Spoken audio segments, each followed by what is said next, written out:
you live now to Parliament and to our senior political reporter, Annika Larson. Annika, it might be his first budget speech as finance minister, but Tito Mboweni is by no means new to this.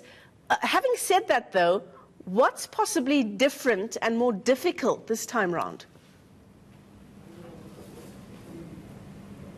That the economy is in a far bigger state of crisis than possibly he's ever had to deal with, or any of our budget ministers have had to deal with. And Tito Mboweni is not a man who likes to toe the party political line, even if it makes him unpopular. Although we did have cabinet studying the budget this morning, and he can't very well veer too far off page from what the rest of the cabinet wants. But he's really sitting with a massive problem of Eskom, as you mentioned, in 420 billion rand debt. And you talk about the Zondo Commission dealing with Eskom today. Remember that the Public Enterprises Portfolio Committee, Pravin Gordhan himself, who's now the Minister of Public Enterprises, was one of the MPs on that Commission of Inquiry, and we saw how the parastatal was plundered, and I think his estimate was at a loss of 100 billion rand. And he told Parliament last week that what we're seeing now is really the rest of the iceberg. We're seeing the fulfillment of state capture. But Tito Mboweni, the minister, is not a man who likes the word bailout. And I have with me economist Thabi Leoka. Thank you so much for joining us today. The minister doesn't like the word bailout. He wants structural and fiscal reform. Do you think he will give Eskom money, but with very tight measures in place in terms of reform and performance? Unfortunately, he has no choice given the enormity of Eskom and also the importance of Eskom to the South African economy. He will have to take on some of that deficit that Eskom has and put it onto the national budget. And this is also not just, we're talking about Eskom, but there's also other state entities that require state help. And I don't know how he'll be able to do it in such a small, tight budget. You talked about 100 billion, and I thought to myself, geez, that is half the amount that goes to health. Health, for instance, if you look at the MTBPS, received 200 billion rands. So these are big sums of money, and that we can ill afford in the country. There's talk of a 100 billion rand debt swap to take the pressure off Eskom's balance sheet. But what will that actually do to the national debt? It will increase it, definitely. I mean, the national debt is about 2.8 trillion rands, and we're expecting it to increase even more in 2021.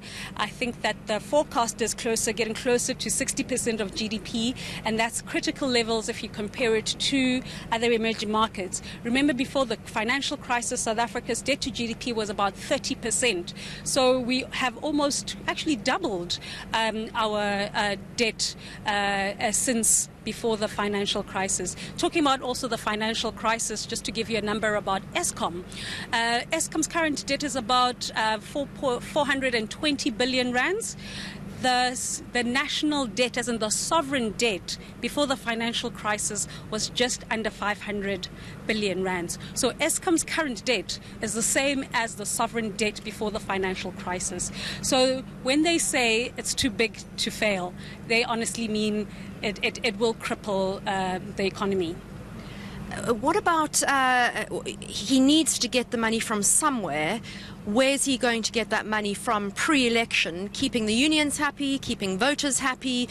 It's a very, very difficult balancing act, and I think he can't but lose. And also trying to keep the ministers happy who have given him their wish list on what money they would like so that they can carry on with their programs. It's going to be very tight, especially on the expenditure side. We haven't had much wiggle room on the expenditure side. And I tried to look at the expenditure numbers, and I thought he'd have to do a lot of trimming. I think one trimming that would be very unpopular is staff. Wage bill is far too high, and we've been talking about this wage bill for a couple of years now, and I don't think that we've been able to trim it as quickly as we would like. So I think that's where you would recover some of the money. The other thing is that there has been underspending. we say it as if it's a good thing because we want money to be allocated to save Eskom. But at the same time, if you have underspended in health, and yet there is a need for more hospitals and more beds in hospitals and more equipment, it is a terribly, awful thing that the Minister of Health didn't utilize his full health budget. Similarly, I could say the same thing about education. But at this point in time, I think that he will need as much money as possible, especially on the expenditure side. So trimming, but making sure that he doesn't trim where it is very crucial for the country. Health and education, for me, are very crucial, but also infrastructure. We learned that only 7 bridges in the Gauteng province are kind of fit for purpose, and that is very dangerous. We don't want these bridges crumbling on people. On the revenue side, we expect about 10 billion shortfall. And that is largely because of personal income tax, and that is a result of slow growth, but also corporate income tax because of slow corporate profit, so lower growth there.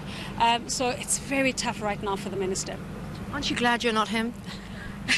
I'm so glad I'm not him. I'm glad I'm not a politician because I'm very pragmatic, but so is the minister. I just think that this is not the time to appease certain interest groups. I think that he should put the country first, and we cannot afford to let Eskom sink, for instance, so he'll have to prioritize that, even if it means you need to right-size, even if right-sizing means that you have to cut labor. That is the punishment that we get for state capture, which is something that you spoke about when you opened the session. Tabu Leoka, thank you so much. Wise words there, and really trying to keep everybody happy, but ultimately there will be those ahead of elections, especially the unions, who will be pushing back. And just some of those numbers, Michelle, apart from Eskom being in 420 billion rand in debt, the SABC wants 3 billion rand, SAA wants around 17 billion. Remember, they got 5 billion last year. They want 21 billion over the next 5 years. And it also owes Comair 1.2 billion rand because of a competition commission ruling. So a lot of money, but who's going to miss out? We've still got children who are using pit latrine toilets at schools, and they desperately too need a piece of the pie.